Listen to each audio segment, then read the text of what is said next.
The Shooting Range. In this episode, pages of history, flying desk frenzy, triathlon, comparing early Helis, and metal beasts, the Soviet response to phantoms.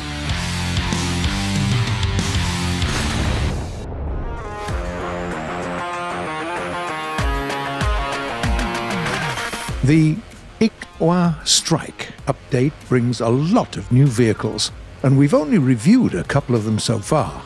Please welcome the first Soviet variable sweep wing aircraft, the top fighter bomber, and a simply amazing metal bird, the Su-17M2. The upgrade potential the engineers had put into the Su-7 had allowed for a few more decades of satisfying the growing appetite of the air forces. Still, an increase in the mass and the bomb payload of the plane led to a decrease in takeoff and landing performance. The solution for that issue was quite peculiar for the time: a variable sweep wing. It allowed the improvement of handling at lower speeds. This machine is propelled by a turbojet engine with an afterburner. Self-sealing fuel tanks are housed in the wing and the fuselage, while the central part of the plane holds a couple of 30mm cannons. For suspended armament, you can choose among bombs of various calibers, rockets, gun pods, as well as air-to-air and air-to-surface guided missiles. Despite formally being a part of the fighter bomber class, the Su-17 in fact shows a pretty low performance in dogfights. With a high mass and large size, it cannot compete with other aircraft of the class. With a swept wing, this Su can turn pretty quickly, but once it loses speed, it becomes an easy prey for any fighter.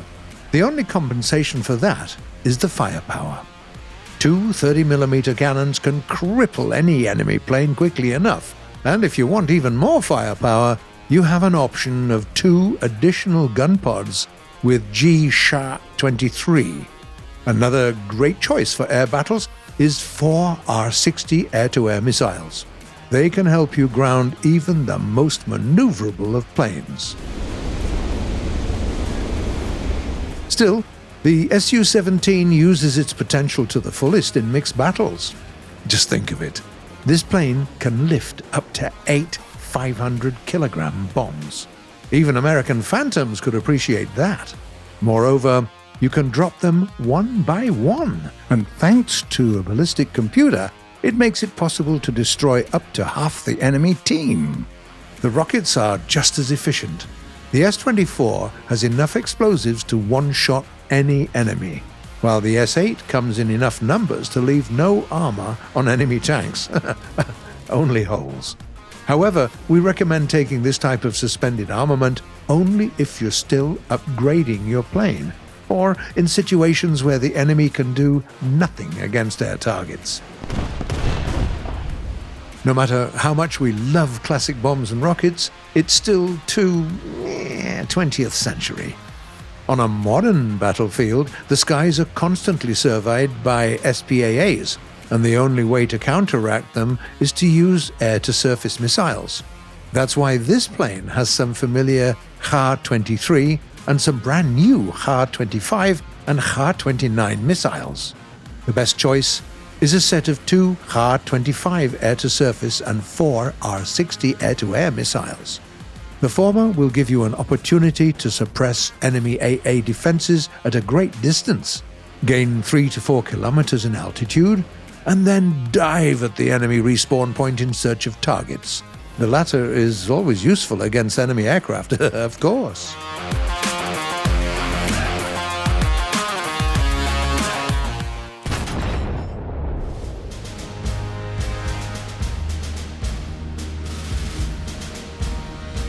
Let's talk about epidemics. What do you mean you're tired of it? Did you know that planes can have them too? One such epidemic, for instance, was nicknamed Flying Desks Frenzy by air specialists. Here's some etiology and pathogenesis. Since their conception, as soon as specialized trainer planes found their way into active combat zones, They were repurposed for purely combat missions. For example, the Soviet Union had been using the Po-2, while Australia managed to convert the NA-16 into a bomber, the Wirraway, and even a fighter, the Boomerang. New cases of flying desk frenzy were being registered all over the world. As time went on, the World War ended and aviation entered the jet era. The epidemic seemed a part of the past at that moment, since sending piston-engine trainer planes to war seemed dubious in the least. No one expected a second wave, even less so a massive one. This time, it didn't even start in an active conflict zone where it could have been logical. The story goes as follows. During the early months of the Indochina War, the American Army found itself in urgent need of a specialized attack aircraft. The aircraft carrier's decks still had some piston-engine Sky Raiders. They were reliable, inexpensive, maneuverable, and pretty accurate, but way too slow. On the other hand, they also had the Phantoms, amazingly fast, expensive, capable of reaching any point in Vietnam in mere minutes, but absolutely incapable of attacking small, mobile targets that were hidden in the jungle. What could they do? Sweden had an answer to that. The practical local engineers, probably unaware of what kind of example they were setting for the world, had created a two-in-one plane, both a trainer jet and a light attack aircraft. Yes, yeah, history does repeat itself. The first specialized flying desk in the history of aviation, and a jet one at that, was born with a congenital frenzy. Previous trainer jets only had a machine gun or two, while the new Saab 105 had a whole range of missiles and bombs. That was it. The second wave of the flying desk frenzy took on a worldwide scale. The American Dragonfly, the British jet Provo, the French Fougue Magister, the Czechoslovakian Delphin, the Japanese T-1, and the list goes on. The frenzy epidemic is still on, and the third wave is coming, and there's no vaccine in sight. By the way, we even know patient zero. Here it is, the Swedish Saab 105, the plane that never got an opportunity to demonstrate its frenzy in real life. Looks like the Swedes did a good job at isolating it back then, huh? But that's a story for another time.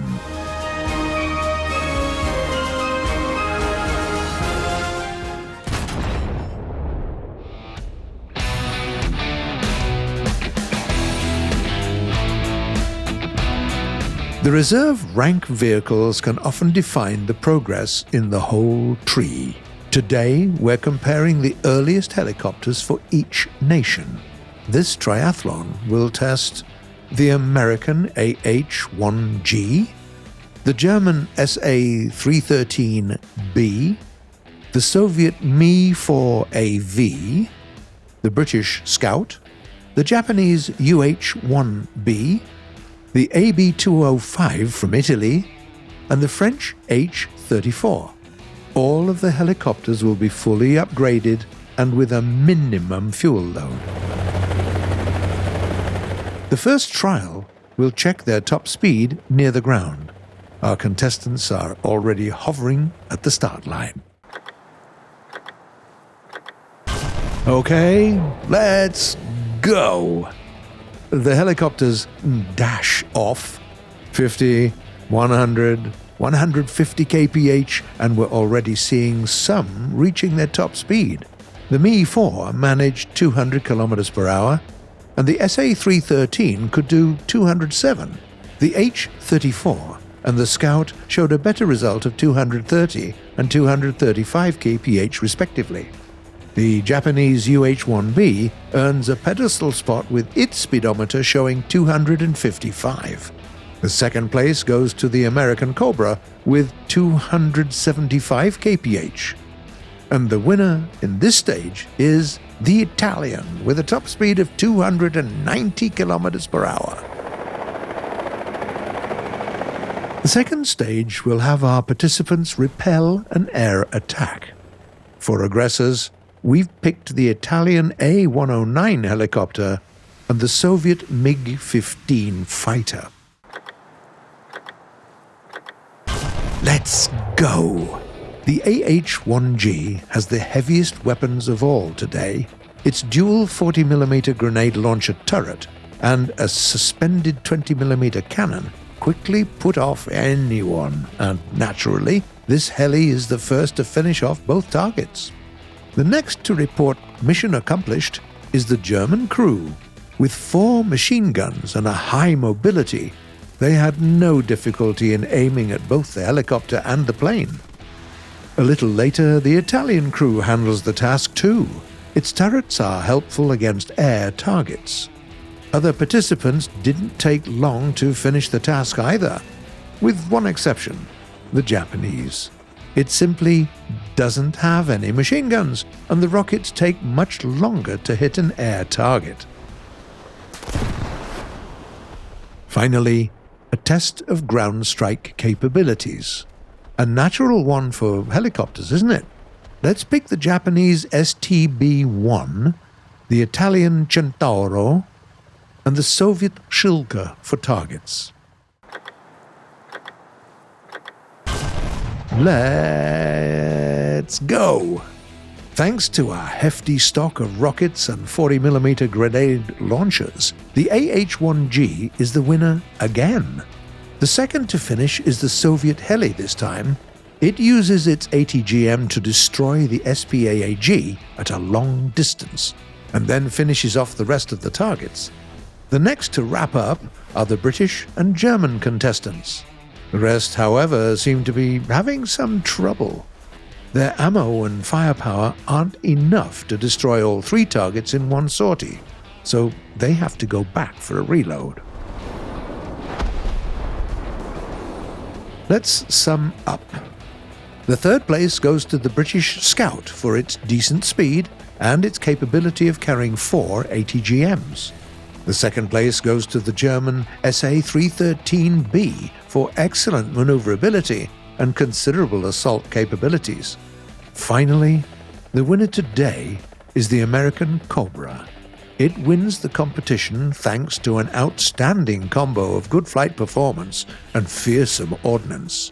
Congratulations to the winners. Meanwhile, we'll answer some of the questions you ask us in the comments.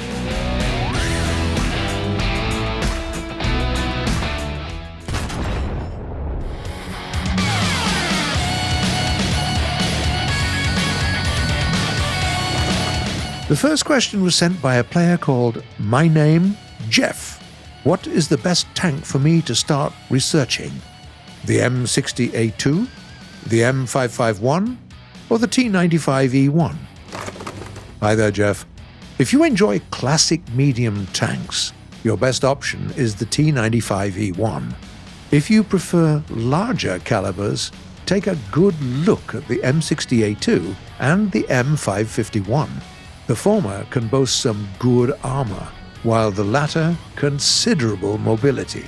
What they both share is a powerful 152mm gun/missile launcher. We recommend you use HE rounds when up close. It's usually enough to use just one against an enemy this way, and an ATGM will be better for longer distances. Laufpanzer asks, what allows some air battles in Ground Arcade to have more than one bomber or attacker, when it's usually limited to one? Hello there, Laufpanzer. During the countdown to the next air battle, commanders of light tanks can join it, even on an attack aircraft or a bomber. There's some advice we want to share with you. When you're playing on a light machine, don't rush into the air as soon as you get enough points. Wait for some of your allies to start the battle and join them instead. 2 attack aircraft pose much more trouble for the enemy team. Another question comes from Siem van Hentenrijk. How do I fire AGM missiles? Hey there. To fire them, you need to bind a key. Go to Controls, Aircraft, weaponry, fire, air-to-ground missile. Chill writes, are you planning to add a feature that would allow a quick duel with an online friend? Hi Chill. Custom battles are already great for that, aren't they? If you want to have a quick duel, press Create Session. Choose a map, difficulty, weather, time of day, and other settings if you want. Invite your friend and get ready for battle. And the last comment for today was written by Scorpion Arthur. Can you destroy bombs using guns or cannons? Hi there! Let's try it right now. We'll go big and take the heaviest bomb in the game, the Fab 5000. Tailing their PE-8, firing all guns, and we have a hit. Okay, that's it for today. You've all been watching The Shooting Range by Gaijin Entertainment, and the next episode will premiere the following Sunday at 4 p.m. GMT or noon Eastern Time. Subscribe and click the bell if you don't want to miss our next videos. Remember to feed your pet. Leave a like, share your thoughts and comments, and yep, you got it. I'll see you next week.